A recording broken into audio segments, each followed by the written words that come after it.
everyone, John Daly here. We are awaiting Hurricane Dorian. We are in Shallotte, North Carolina at River's Edge Golf Course, and it's actually just beginning to rain. I'm going to produce a number of video segments throughout the storm and the aftermath. You can follow me on Facebook or Twitter at either Brunswick Beach News or Breaking Sunset Beach News. Those are the local sites. You can also follow me on news.tv, and you can see it here. It's nooz.tv. That is a new news site where you can be a newscaster for your region or for your expertise. And of course, you can always follow me on Undercover Jet Setter. Now, right now, it is Wednesday, September 4th in the afternoon. We are expecting Dorian to hit tomorrow on Thursday, September 5th. Right now, it appears to be that the bad stuff will descend on us late in the afternoon or early evening tomorrow. That will be Thursday, but that could change. We are only 30 to 40 miles from Wilmington, North Carolina, and Wilmington is expected to be hit harder because they are further eastward into the ocean, and with the predicted northeasterly track, Dorian could make a direct hit there. So we will be watching that as well. So who should you be following for this storm? Well, definitely the Weather Channel. And online, check out the site for NOAA, which is NOAA.gov. That is a government site, very good site.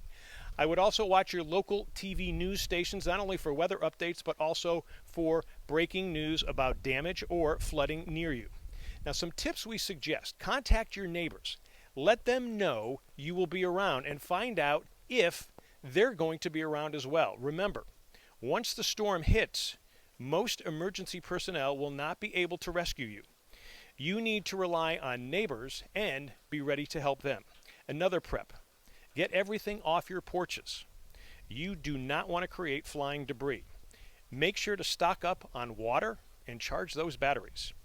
Fill up the car with gas. And what's been really cool about here, around this area here, is that the prices of gas, they've actually been staying relatively low. Also stock up on whatever fuel your barbecue needs. Electricity could be out for a long time, even after the storm. You will need to cook out. In fact, what we do is we cook a ton of things before the storm and then wrap them and put them in the refrigerator. We also found that if you have coffee drinkers, that you should brew a lot of coffee ahead of time. You can always heat it up on the outside grill. Now be careful where you put your grill, especially when you're cooking outside. Determine where the hurricane's winds are coming from. And if you can put that grill in an area that will be blocked from the wind, that would actually work out really good. Now, whatever you do, do not grill inside. It is very dangerous. Also, if electricity goes out, try to eliminate the times you use the refrigerator to keep the food cooler longer. Food can actually stay a few days in the refrigerator even after the electricity's gone off if you keep the doors closed. In fact, what you should do is pack the refrigerator ahead of time with bags of ice to keep it cooler longer.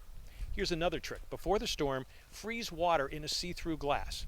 Once the electricity goes off, put that glass in your refrigerator with a coin on top.